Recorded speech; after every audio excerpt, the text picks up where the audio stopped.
Hello everyone, and welcome to my first part of the read-through that I am doing of Getting Libertarianism Right by Hans Hermann Hoppe. Jeez! What are you doing?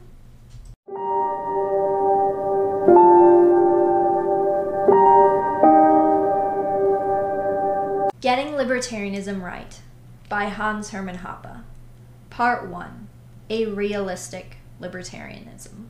Libertarianism is logically consistent with almost any attitude toward culture, society, religion, or moral principle.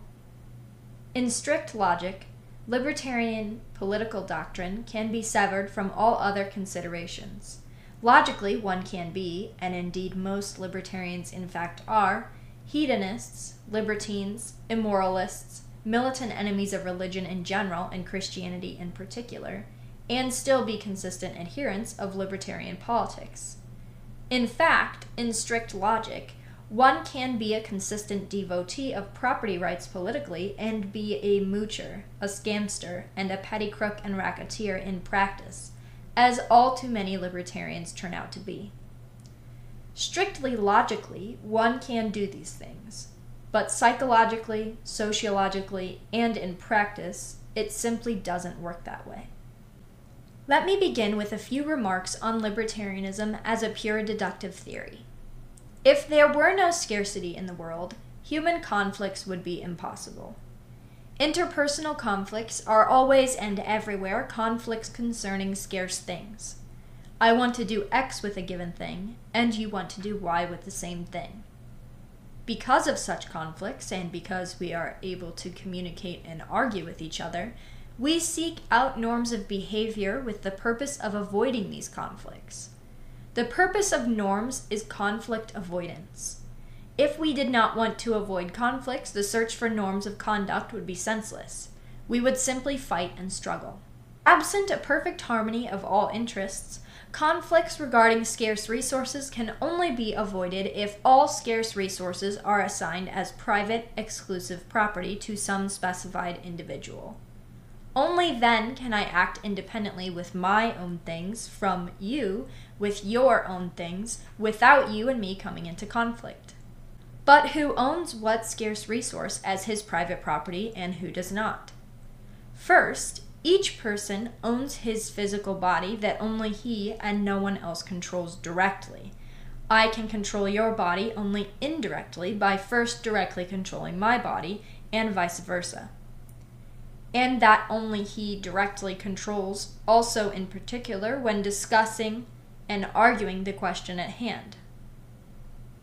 Otherwise, if body ownership were assigned to some indirect body controller, conflict would become unavoidable, as the direct body controller cannot give up his direct control over his body as long as he is alive, and, in particular, otherwise it would be impossible that any two persons, as the contenders in any property dispute, could ever argue and debate the question of whose will is to prevail, since arguing and debating presupposes that both the proponent and the opponent have exclusive control over their respective bodies, and so come to the correct judgment on their own without a fight, in a conflict-free form of interaction.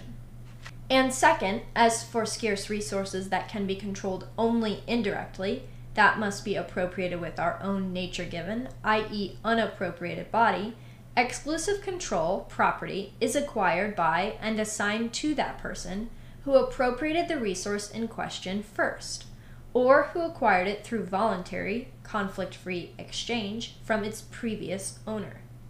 For only the first appropriator of a resource, and all later owners connected to him through a chain of voluntary exchanges, can possibly acquire and gain control over it without conflict, i.e. peacefully. Otherwise, if exclusive control is assigned instead to latecomers, conflict is not avoided, but contrary to the very purpose of norms, made unavoidable and permanent. Let me emphasize that I consider this theory as essentially irrefutable, as a priori true. In my estimation, this theory represents one of the greatest, if not the greatest, achievement of social thought. It formulates and codifies the immutable ground rules for all people, everywhere, who wish to live together in peace. And yet, this theory does not tell us very much about real life. To be sure, it tells us that all actual societies, insofar as they are characterized by peaceful relations, adhere, whether consciously or subconsciously, to these rules, and are thus guided by rational insight. But it does not tell us to what extent this is the case. Nor does it tell us, even if adherence to rules were complete, how people actually live together. It does not tell us how close or distant from each other they live, if, when, how frequent and long, and for what purposes they meet and interact, etc. To use an analogy here, knowing libertarian theory, the rules of peaceful interactions, is like knowing the rules of logic, the rules of correct thinking and reasoning. However, just like the knowledge of logic, as indispensable as it is for correct thinking, does not tell us anything about actual human thought, about actual words, concepts, arguments, inferences, and conclusions used and made, so the logic of peaceful interaction, libertarianism, does not tell us anything about actual human life and action. Hence, just as every logician who wants to make use of his knowledge must turn his attention to real thought and reasoning, so a libertarian theorist must turn his attention to the actions of real people. Instead of being a mere theorist, he must also become a sociologist and psychologist and take account of empirical social reality, i.e., the world as it really is. This brings me to the topic of left and right. The difference between the right and left, as Paul Gottfried has often noted, is a fundamental disagreement concerning an empirical question.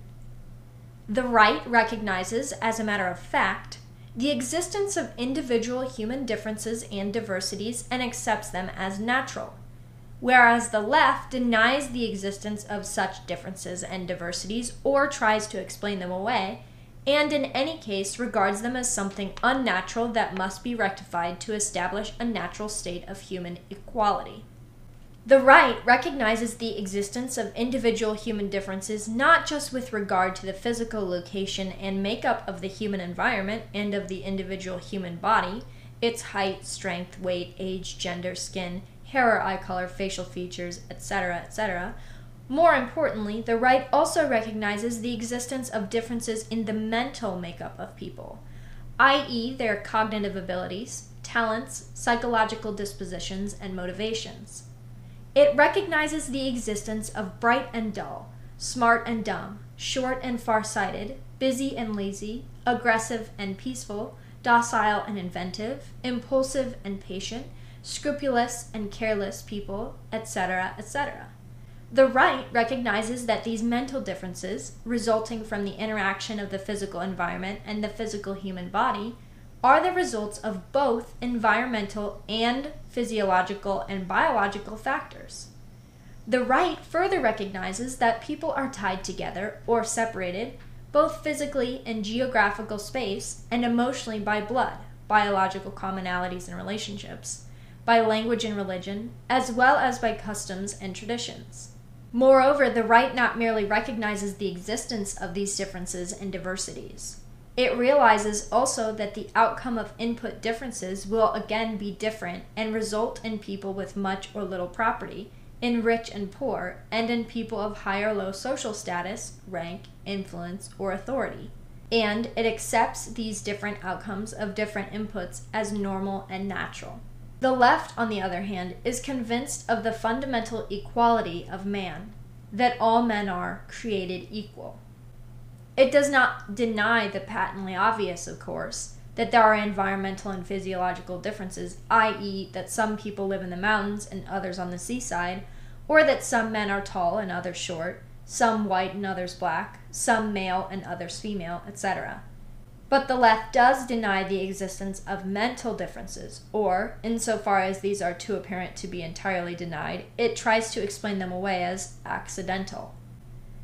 That is, the left either explains such differences as solely environmentally determined, such that a change in environmental circumstances, moving a person from the mountains to the seaside and vice versa, for instance, or giving each person identical pre- and postnatal attention would produce an equal outcome. And it denies that these differences are caused also, by some, comparatively intractable biological factors. Or else, in those cases where it cannot be denied that biological factors play a causal role in determining success or failure in life, money and fame, such as when a 5-foot-tall man cannot win an Olympic gold medal in the 100-meter dash, or a fat and ugly girl cannot become Miss Universe, the left considers these differences as pure luck and the resulting outcome of individual success or failure as undeserved. In any case, whether caused by advantageous or disadvantageous environmental circumstances or biological attributes, all observable individual human differences are to be equalized. And where this cannot be done literally, as we cannot move mountains and seas or make a tall man short or a black man white, the left insists that the undeservedly lucky must compensate the unlucky, so that every person will be accorded an equal station in life, in correspondence with the natural equality of all men. With this short characterization of the right and the left, I return to the subject of libertarianism. Is libertarian theory compatible with the worldview of the right? And is libertarianism compatible with leftist views? As for the right, the answer is an emphatic yes. Every libertarian only vaguely familiar with social reality will have no difficulty acknowledging the fundamental truth of the rightist worldview. He can, and in light of the empirical evidence indeed must, agree with the right's empirical claim regarding the fundamental not only physical but also mental inequality of man. And he can in particular also agree with the right's normative claim of laissez-faire, i.e., that this natural human inequality will inevitably result also in unequal outcomes, and that nothing can or should be done about this. There is only one important caveat, however. While the right may accept all human inequalities, whether of starting points or of outcomes, as natural, the libertarian would insist that only those inequalities are natural and should not be interfered with that have come into existence by following the ground rules of peaceful human interaction mentioned at the beginning. Inequalities that are the result of violations of these rules, however, do require corrective action and should be eliminated. And moreover, the libertarian would insist that, as a matter of empirical fact, there exist quite a few among the innumerable observable human inequalities that are the result of such rule violations, such as rich men who owe their fortune not to hard work, foresight, entrepreneurial talent, or else a voluntary gift or inheritance, but to robbery, fraud, or state-granted monopolistic privilege. The corrective action required in such cases, however, is not motivated by egalitarianism, but by a desire for restitution. He, and only he, who can show that he has been robbed, defrauded, or legally disadvantaged, should be made whole again by those, and only those, who have committed these crimes against him and his property, including also cases where restitution would result in an even greater inequality, as when a poor man had defrauded and owed restitution to a rich one. On the other hand, as for the left, the answer is an equally emphatic no. The empirical claim of the left that there exist no significant mental differences between individuals and, by implication, between various groups of people, and that what appear to be such differences are due solely to environmental factors and would disappear if only the environment were equalized, is contradicted by all everyday life experience and mountains of empirical social research. Men are not and cannot be made equal, and whatever one tries in this regard, inequalities will always reemerge. However, it is in particular the implied normative claim and activist agenda of the left that makes it incompatible with libertarianism. The leftist goal of equalizing everyone, or equalizing everyone's station in life, is incompatible with private property, whether in one's body or in external things. Instead of peaceful cooperation, it brings about unending conflict and leads to the decidedly unegalitarian establishment of a permanent ruling class, lording it over the rest of the people as their material to be equalized. Since, as Murray Rothbard has formulated it, no two people are uniform or equal in any sense in nature, or in the outcomes of a voluntary society, to bring about and maintain such equality necessarily requires the permanent imposition of a power elite armed with devastating coercive power. There exist countless individual human differences, and there exist even more differences between different groups of individuals, since each individual can be fit into countless different groups. It is the power elite that determine which of these differences, whether of individuals or of groups, is to count as advantageous and lucky, or disadvantageous and unlucky, or else as irrelevant. It is the power elite that determines how, out of countless possible ways, to actually do the equalizing of the lucky and the unlucky, i.e., what and how much to take from the lucky and give to the unlucky to achieve equality. In particular, it is the power elite, by defining itself as unlucky, that determines what and how much to take from the lucky and keep for itself. And whatever equalization is then achieved, since countless new differences and inequalities are constantly re-emerging, the equalizing job of the power elite can never come to a natural end, but must instead go on forever, endlessly. The egalitarian worldview of the left is not only incompatible with libertarianism, however. It is so out of touch with reality that one must be wondering how anyone can take it seriously. The man on the street certainly does not believe in the equality of all men. Plain common sense and sound prejudice stand in the way of that. And I am even more confident that no one of the actual proponents of the egalitarian doctrine really, deep down, believes what he proclaims. Yet, how then could the leftist worldview have become the dominant ideology of our age? At least for a libertarian, the answer should be obvious. The egalitarian doctrine achieved this status not because it is true, but because it provides the perfect intellectual cover for the drive toward totalitarian social control by a ruling elite. The ruling elite, therefore, enlisted the help of the intelligentsia, or the chattering class. It was put on the payroll or otherwise subsidized, and in return it delivered the desired egalitarian message, which it knows to be wrong, yet which is enormously beneficial to its own employment prospects.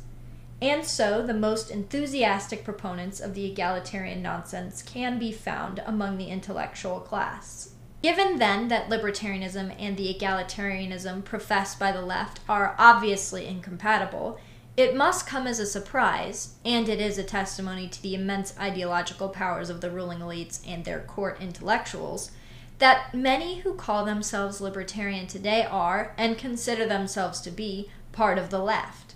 How is such a thing possible? What ideologically unifies these left libertarians is their active promotion of various anti-discrimination policies and their advocacy of a policy of free and non-discriminatory immigration.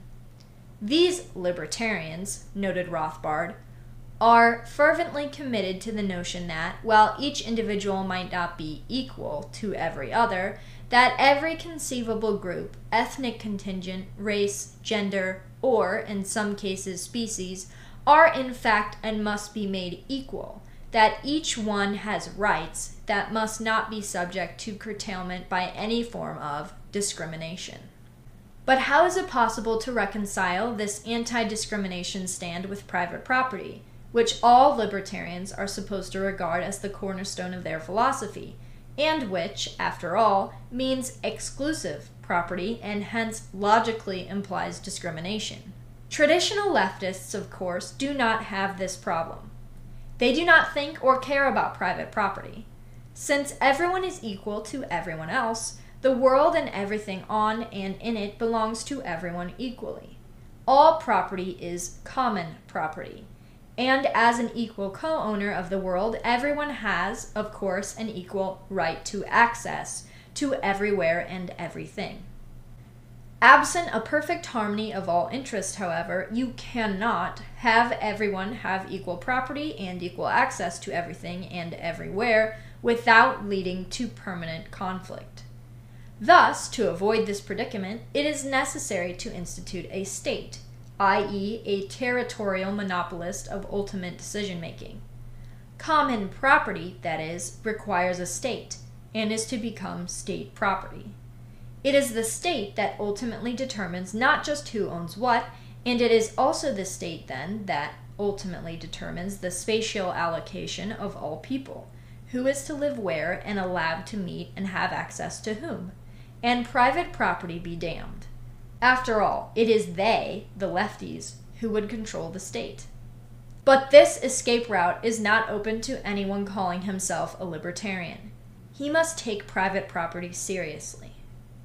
Psychologically or sociologically, the attraction of non-discrimination policies to libertarians can be explained by the fact that an overproportionally large number of libertarians are misfits or simply odd, or to use Rothbard's description, hedonists, libertines, immoralists, militant enemies of religion, moochers, scamsters, and petty crooks and racketeers who became attracted to libertarianism because of its alleged tolerance toward misfits and outliers, and who now want to use it as a vehicle to free themselves from all discrimination typically in everyday life dished out to their likes. But how do they do it logically? Left libertarians, bleeding heart libertarians, and humanitarian cosmopolitan libertarians are not simply leftists. They know of the central importance of private property, yet how can they seemingly logically reconcile the notion of private property with their promotion of an anti-discrimination policy, and in particular their propagation of a policy of discrimination-free immigration? The short answer is, in placing all current private property and its distribution among distinct people under moral suspicion. With this claim, the left libertarians fall into the opposite error from that committed by the non-libertarian right. As indicated, the non-libertarian right commits the error of regarding all, or at least almost all, current property holdings, including in particular also the property holdings of the state, as natural and just. In distinct opposition, a libertarian would recognize and insist that some present property holdings and all, or at least most, state holdings are demonstrably unnatural and unjust, and as such require restitution or compensation. In reverse, the left libertarians claim that not only all or most state holdings are unnatural and unjust, from this admission they derive their title libertarian, but that all or most private property holdings are unnatural and unjust. And in the support for this latter claim, they point to the fact that all current private property holdings and their distribution among various people have been affected, altered, or distorted by prior state action and legislation, and that everything would be different and no one would be in the same place and position he currently is had it not been for such prior state interferences. Without any doubt, this observation is correct. The state in its long history has made some people richer and others poorer than they would have been otherwise. It killed some people and let others survive. It moved people around from one place to another. It promoted some professions, industries, or regions and prevented or delayed and changed the development of others. It awarded some people with privileges and monopolies and legally discriminated against and disadvantaged others, and on and on. The list of past injuries, of winners and losers, perpetrators and victims is endless. But from this indisputable fact, it does not follow that all or most current property holdings are morally suspect and in need of rectification. To be sure, state property must be restituted because it has been unjustly acquired. It should be returned to its natural owners, i.e. the people or their heirs, who were coerced to fund such public property by surrendering parts of their own private property to the state. However, I will not concern myself with this particular privatization issue here. Rather, it is the further-reaching claim that past injustices also render all current private property holdings morally suspect, which does not follow and which is certainly not true. As a matter of fact, most private property holdings are likely just, irrespective of their history, unless and except in such cases in which a specific claimant can prove that they are not. The burden of proof, however, is on whoever challenges the current property holdings and distribution. He must show that he is in possession of an older title to the property in question than its current owner. Otherwise, if a claimant cannot prove this, everything is to remain as it currently is. Or, to be more specific and realistic, from the fact that Peter or Paul or their parents, as members of any conceivable group, had been murdered, displaced, robbed, assaulted, or legally discriminated against in the past, and their current property holdings and social positions would have been different had it not been for such past injustices, it does not follow that any present member of this group has a just claim for compensation against the current property or anyone else, neither from within nor from outside his group. Rather, in each case, Peter or Paul would have to show, in one case after another, that he personally has a better claim because he has an older title to some specified piece of property than some current, named, and identified owner and alleged perpetrator. Certainly, a considerable number of cases exist where this can be done and restitution or compensation is owed. But just as certainly, with this burden of proof on any challenger of any current property distribution, not much mileage can be gained for any non-discriminatory egalitarian agenda. To the contrary, in the contemporary Western world, replete with affirmative action laws that award legal privileges to various protected groups at the expense of various other correspondingly unprotected and discriminated groups, more, not less, discrimination and inequalities would result if, as justice would require, everyone who in fact could provide such individualized proof of his victimization was actually permitted to do so by the state and bring suit and seek redress from his victimizer. But left libertarians, the bleeding heart and humanitarian cosmopolitan libertarians, are not exactly known as fighters against affirmative action. Rather, and quite to the contrary, in order to reach the conclusion that they want to reach, they relax or dispense altogether with the requirement for someone claiming victimhood of offering individualized proof of victimization. Typically, in order to maintain their intellectual status as libertarians, the left libertarians do so quietly, surreptitiously, or even unknowingly. But in effect, in giving up this fundamental requirement of justice, they replace private property and property rights and rights violations with the muddled notion of civil rights and civil rights violations, and individual rights with group rights, and thus become closet socialists. Given that the state has disturbed and distorted all private property holdings and distributions, yet without the requirement of individualized proof of victimization, everyone and every imaginable group can easily and without too much intellectual effort claim somehow victimhood vis-a-vis anyone else or any other group.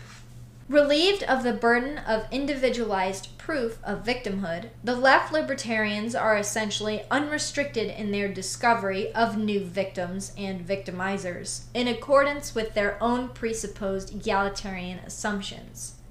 To their credit, they recognize the state as an institutional victimizer and invader of private property rights. Again, from this derives their claim to be libertarians. But they see far more institutional and structural injustices and social distortions, far more victims and victimizers, and far more need for restitution, compensation, and attendant property redistribution in the current world than only those injustices and distortions committed and caused by the state and to be resolved and rectified by shrinking and ultimately dismantling and privatizing all state holdings and functions.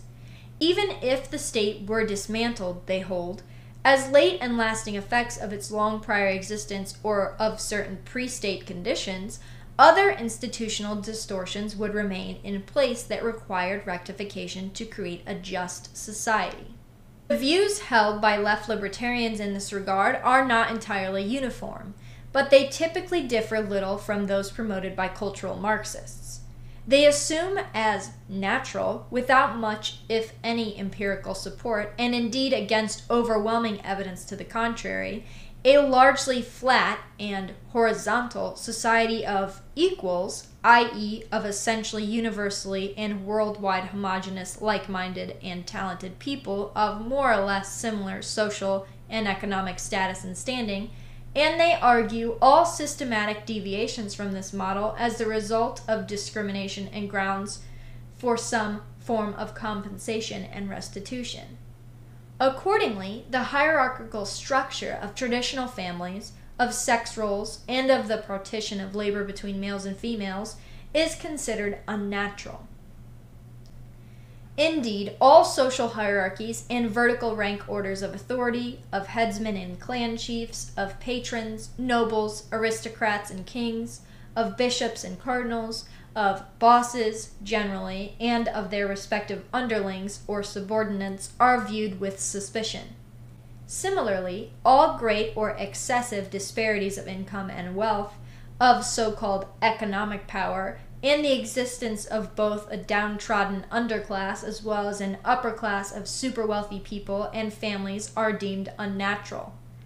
As well, large industrial and financial corporations and conglomerates are considered artificial creatures of the state. And also suspect, unnatural, and in need of repair are all exclusive associations, societies, congregations, churches, and clubs, and all territorial segregation, separation, and secession, whether based on class, gender, race, ethnicity, lineage, language, religion, profession, interest, customs, or tradition. From that vantage point, the victim groups and their victimizers are easily identified. As it turns out, victims make up the vast majority of mankind.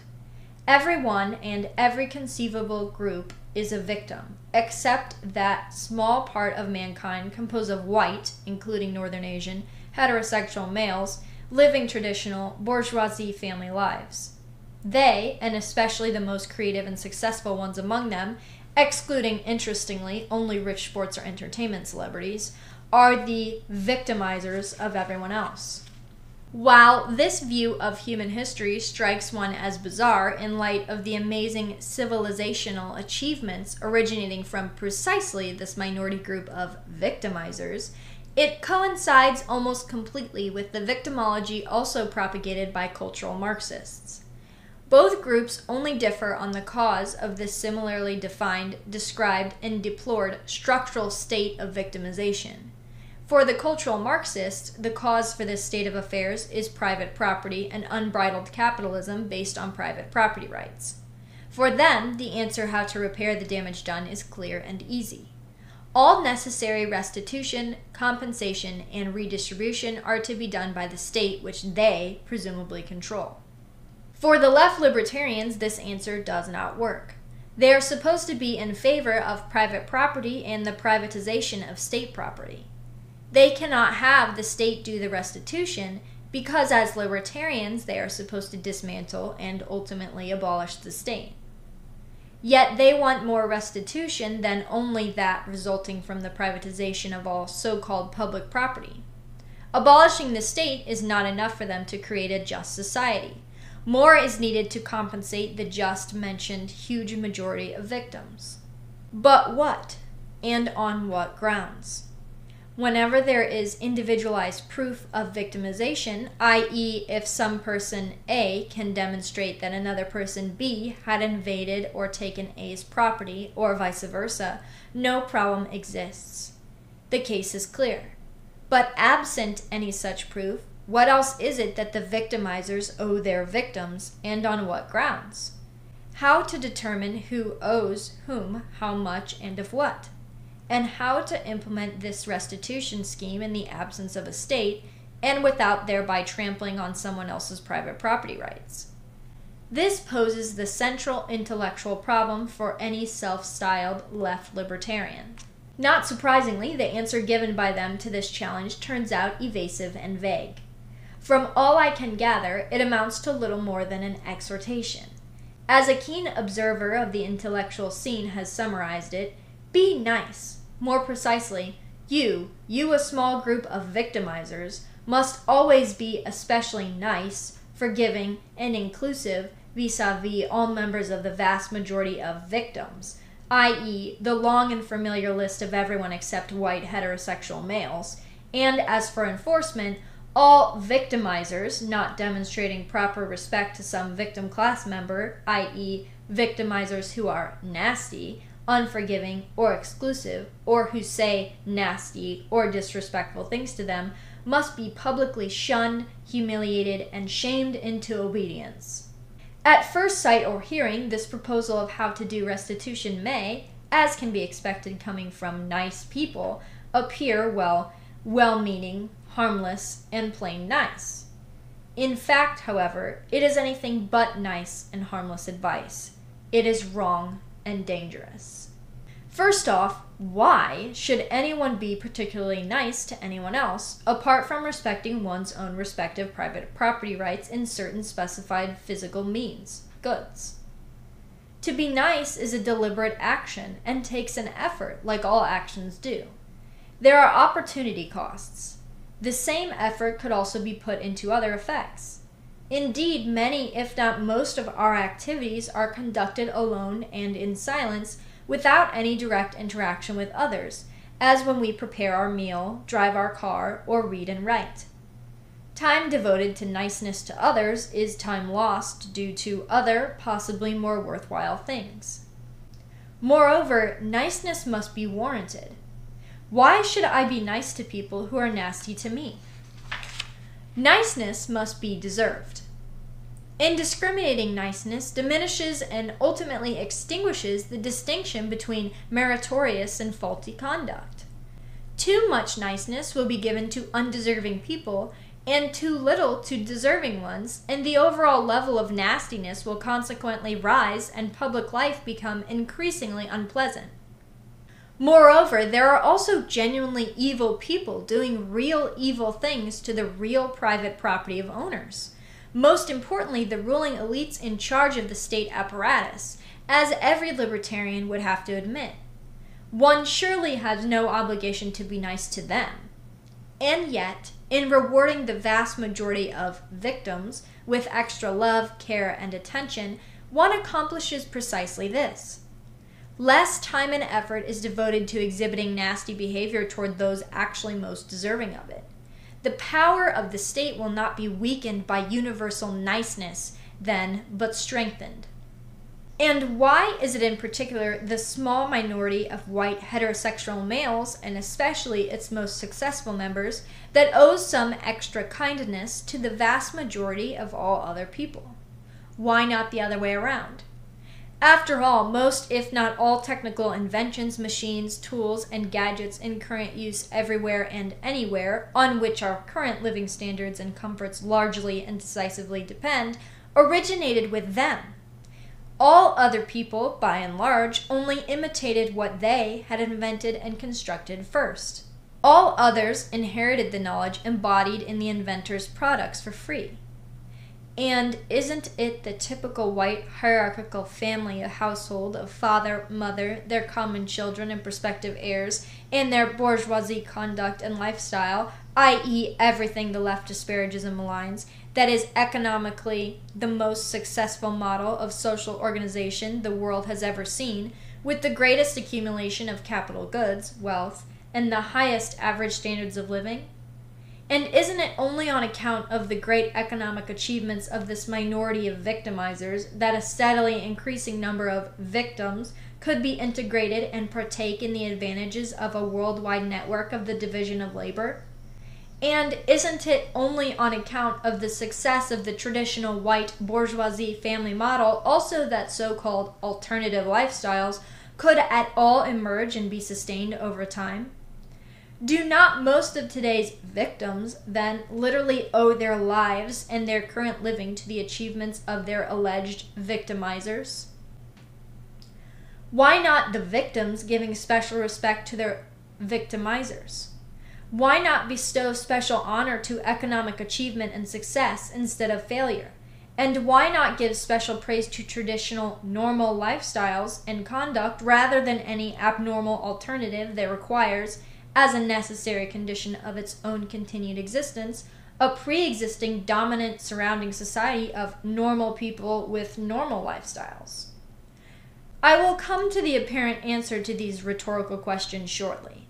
Before, however, a second strategic error in the left libertarian advice of special niceness toward historic victims must be briefly addressed. Interestingly, the victim groups identified by both left libertarians and cultural Marxists differ little, if at all, from the groups identified as underprivileged, and in need of compensation also by the state. While this poses no problem for cultural Marxists and can be interpreted as an indicator of the extent of control that they have already gained of the state apparatus, for left libertarians, this coincidence should be cause for intellectual concern. Why would the state pursue the same or similar end of non-discrimination of victims by victimizers that they too want to achieve, if only by different means? Left libertarians are typically oblivious to this question, and yet to anyone with only some common sense the answer should be apparent. In order to reach total control over each individual person, the state must pursue a divide et impera policy.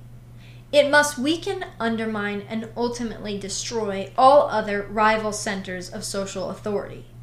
Most importantly, it must weaken the traditional patriarchic family household, and especially the independently wealthy family household, as autonomous decision-making centers by sowing and legislating conflicts between wives and husbands, children and parents, women and men, rich and poor. As well, all hierarchical orders and ranks of social authority, all exclusive associations, and all personal loyalties and attachments be to it a particular family, community, ethnicity, tribe, nation, race, language, religion, custom, or tradition, except the attachment to a given state qua citizen, subject, or passport holder, must be weakened and ultimately destroyed.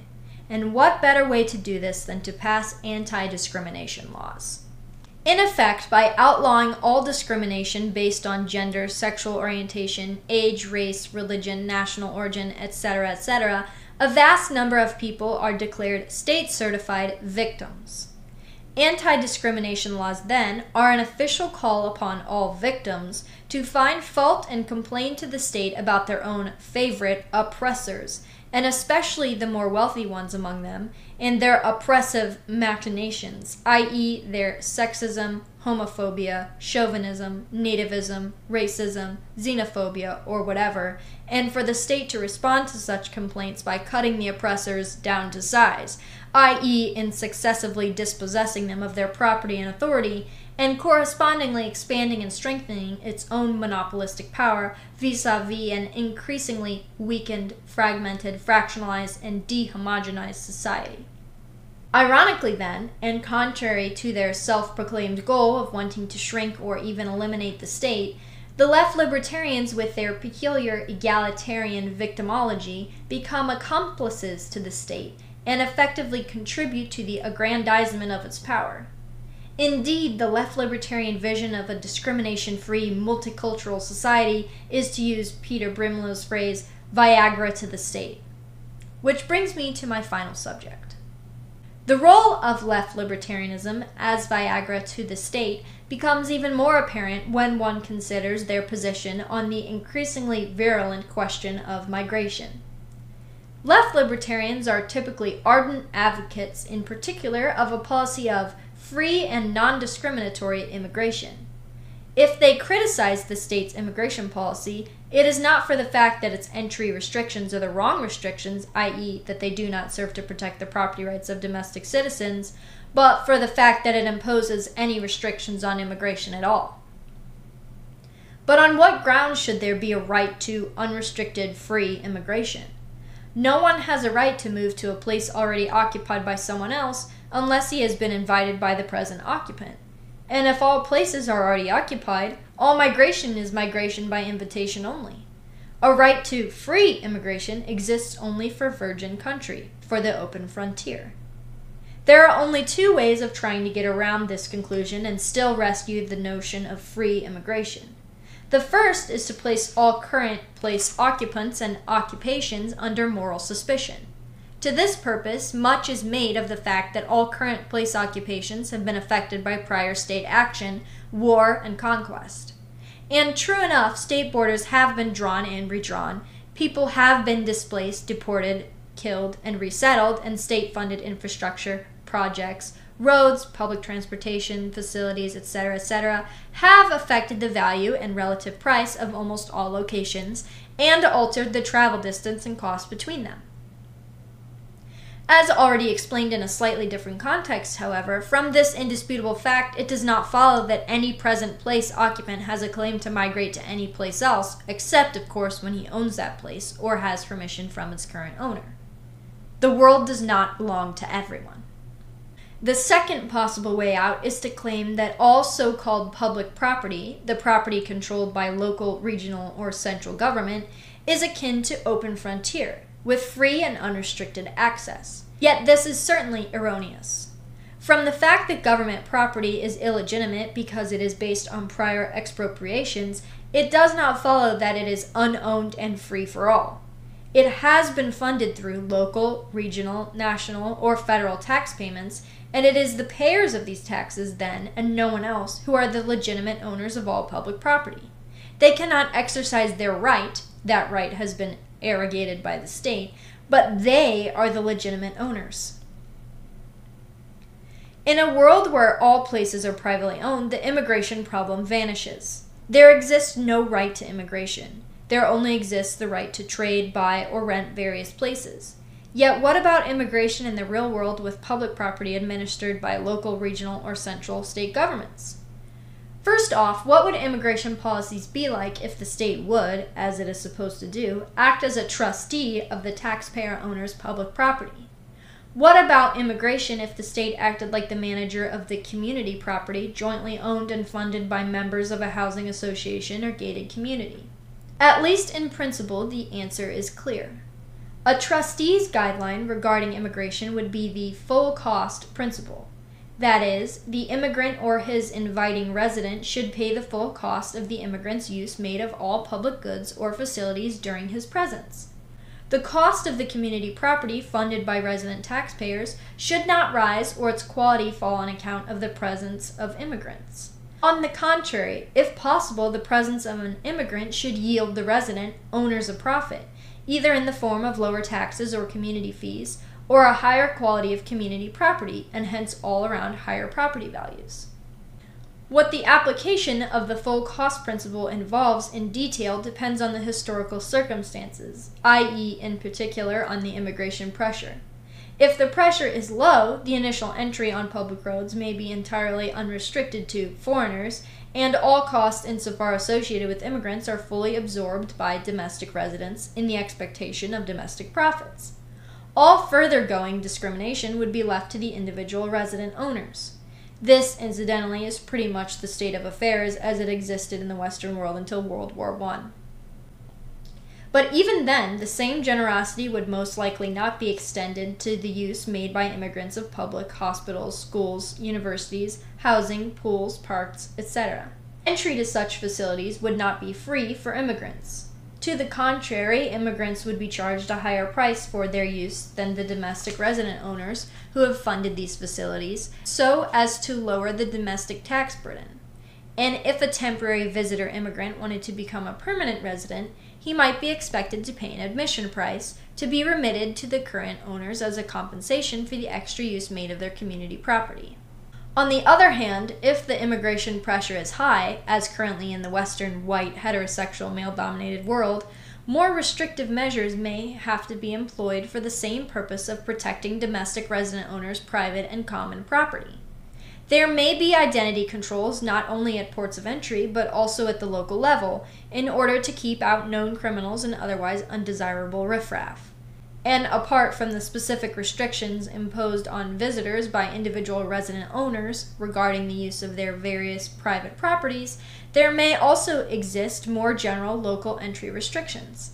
Some especially attractive communities may charge an entrance fee for every visitor, except for resident invited guests, to be remitted to resident owners, or require a certain code of conduct regarding all community property.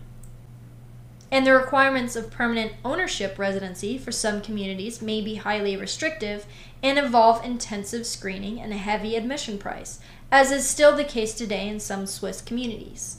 But of course then, this is not what the state does.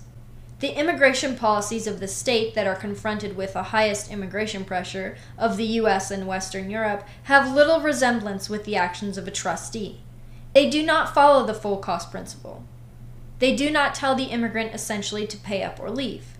To the contrary, they tell him, once in, you can stay and use not just all the roads, but all sorts of public facilities and services for free or at a discounted price, even if you do not pay up. That is, they subsidize immigrants, or rather, they force domestic taxpayers to subsidize them. In particular, they also subsidize domestic employers who import cheaper foreign workers. Because such employers can externalize part of the total cost associated with their employment, the free use to be made by his foreign employees of all resident public property and facilities onto other domestic taxpayers. And they still further subsidize immigration, internal migration, at the expense of resident taxpayers in prohibiting, by means of non-discrimination laws, not only all internal local entry restrictions, but also, and increasingly, all restrictions concerning the entry of use of all domestic private property.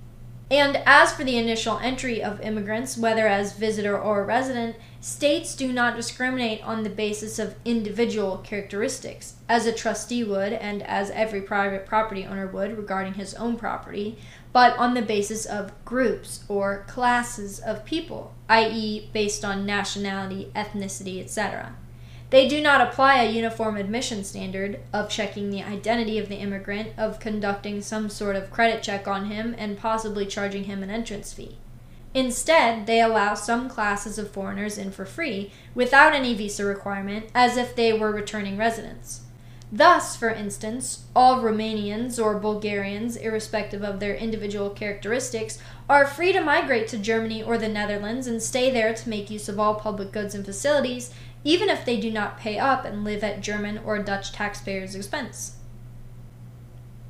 Similarly, for Puerto Ricans vis-a-vis the U.S. and U.S. taxpayers, and also for Mexicans who are effectively allowed to enter the U.S. illegally as uninvited and unidentified trespassers. On the other hand, other classes of foreigners are subject to painstaking visa restrictions.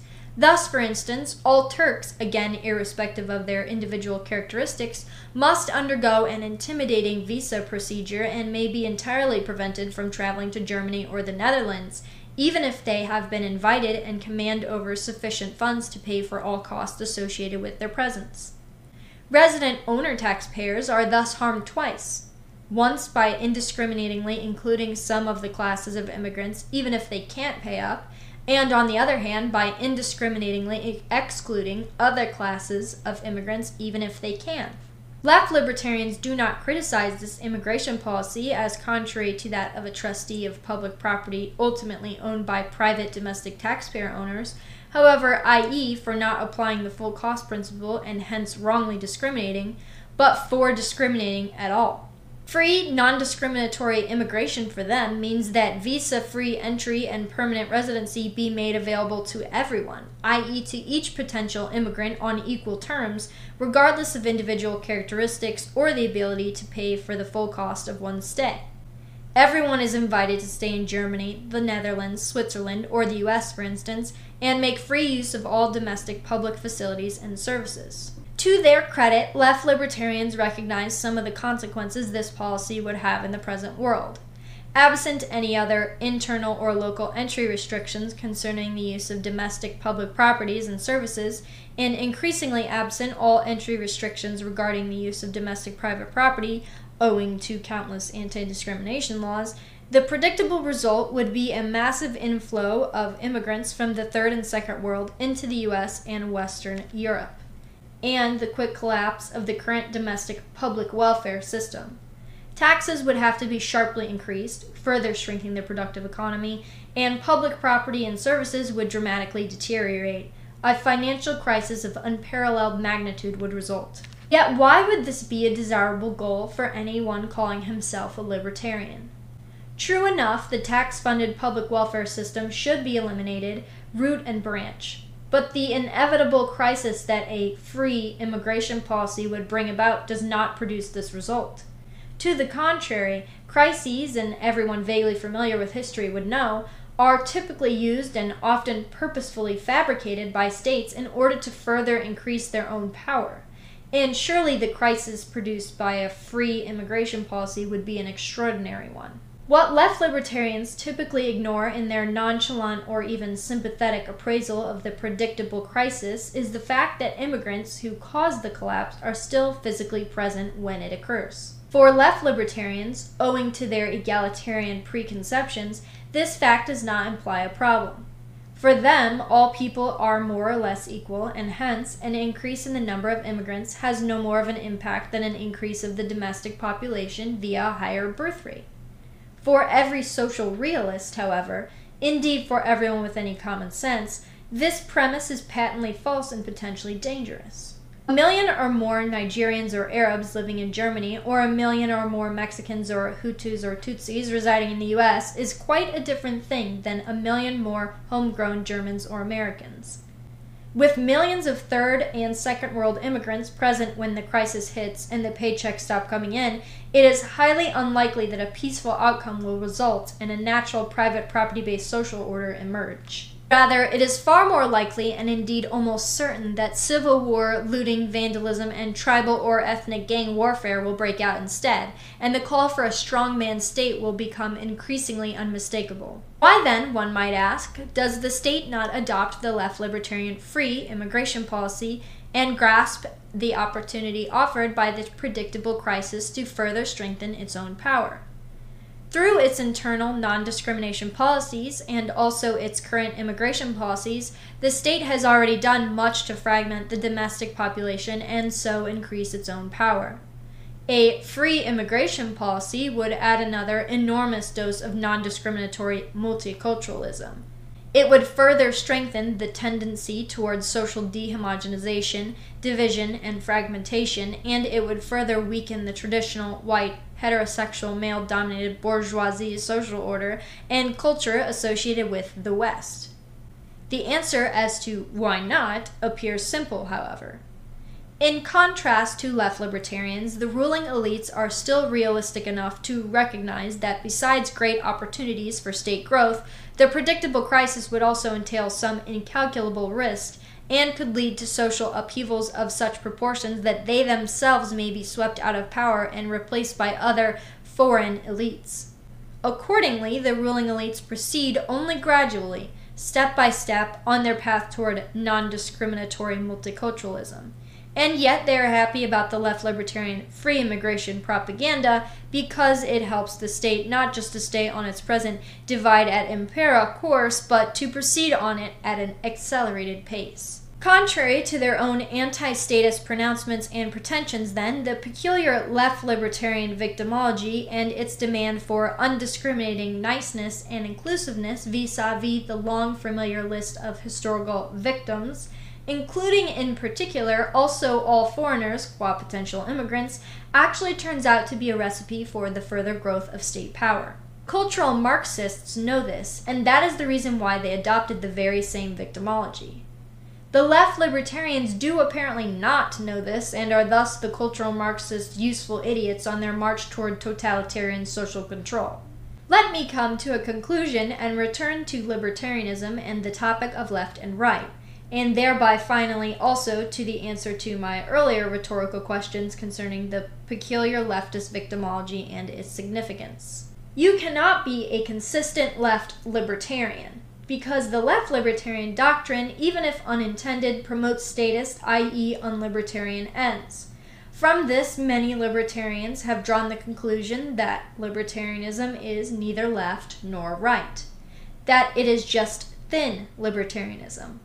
I do not accept this conclusion, nor apparently did Murray Rothbard when he ended the initially presented quote, saying, "But physiologically, sociologically, and in practice, it simply doesn't work that way." Indeed, I consider myself a right libertarian, or if that may sound more appealing, a realistic or commonsensical libertarian, and a consistent one at that. True enough, the libertarian doctrine is a purely a prioristic and deductive theory, and as such does not say or imply anything about rival claims of the right and the left regarding the existence, the extent, and the causes of human inequalities. That is an empirical question. But on this question, the left happens to be largely unrealistic, wrong, and devoid of any common sense, whereas the right is realistic and essentially correct and sensible. There can be consequently nothing wrong with applying a correct a prioristic theory of how peaceful human cooperation is possible to a realistic, i.e., fundamentally rightist description of the world. For only based on correct empirical assumptions about man is it possible to arrive at a correct assessment as regards the practical implementation and the sustainability of a libertarian social order. Realistically, then, a right libertarian does not only recognize that physical and mental abilities are unequally distributed among the various individuals within each society, and that accordingly, each society will be characterized by countless inequalities, by social stratification, and a multitude of rank orders of achievement and authority. He also recognizes that such abilities are unequally distributed among the many different societies coexisting on the globe, and that consequently also the world as a whole will be characterized by regional and local inequalities, disparities, stratification, and rank orders. As for individuals, so are also not all societies equal on par with each other. He notices further that among these unequally distributed abilities, both within any given society and between different societies, is also the mental ability of recognizing the requirements and the benefits of peaceful cooperation. And he notices that the conduct of various regional or local states and their respective power elites that have emerged from different societies can serve as a good indicator for the various degrees of deviation from the recognition of libertarian principles in such societies. More specifically, he realistically notices that libertarianism as an intellectual system was first developed and furthest elaborated in the Western world by white males in white male-dominated societies. That it is in white heterosexual male-dominated societies where adherence to libertarian principles is the greatest, and the deviations from them the least severe, as indicated by comparatively less evil and extortionist state policies. That it is white heterosexual men who have demonstrated the greatest ingenuity, industry, and economic prowess, and that it is in societies dominated by white heterosexual males, and in particular by the most successful among them, which have produced and accumulated the greatest amount of capital goods and achieved the highest average living standards. In light of this, as a right libertarian, I would of course first say to my children and students, always respect and do not invade others' private property rights, and recognize the state as an enemy, and indeed the very antithesis of private property. But I would not leave it at that. I would not say or silently imply that once you have satisfied this requirement, anything goes, which is pretty much what thin libertarians appear to be saying. I would not be a cultural relativist, as most thin libertarians at least implicitly are. Instead, I would add, at a minimum, be and do whatever makes you happy, but always keep in mind that as long as you are an integral part of the worldwide division of labor, your existence and well-being depends decisively on the continued existence of others, and especially on the continued existence of white, heterosexual, male-dominated societies, their patriarchic family structures, and their bourgeoisie or aristocratic lifestyle and conduct. Hence, even if you do not want to have any part in that, recognize that you are nonetheless a beneficiary of this standard Western model of social organization, and hence, for your own sake, do nothing to undermine it, but instead be supportive of it as something to be respected and protected. And to the long list of victims, I would say, do your own thing, live your own life as long as you do it peacefully, and without invading others' private property rights. If and insofar as you are integrated into the international division of labor, you do not owe restitution to anyone, nor does anyone owe you any restitution. Your coexistence with your supposed victimizers is mutually beneficial. But keep in mind that while the victimizers could live and do without you, albeit at a lower standard of living, the reverse is not true. The disappearance of the victimizers would imperil your own very existence. Hence, even if you don't want to model yourself on the example provided by white male culture, please be aware that it is only on account of the continued existence of this model that all alternative cultures can be sustained at their present living standards, and that with the disappearance of this Western model as a globally effective culture, the existence of many, if not all, of your fellow victims would be endangered. That doesn't mean you should be uncritical of the Western, white, male-dominated world. After all, even these societies most closely following this model also have their various states that are responsible for reprehensible acts of aggression, not only against their own domestic property owners, but also against foreigners. But neither where you live nor anywhere else should the state be confused with the people. It is not the Western state, but the traditional, normal, standard, etc. lifestyle and conduct of the Western people, already under increasingly heavy attack by their very own state rulers on their drive toward totalitarian social control, that deserves your respect and of which you are a beneficiary.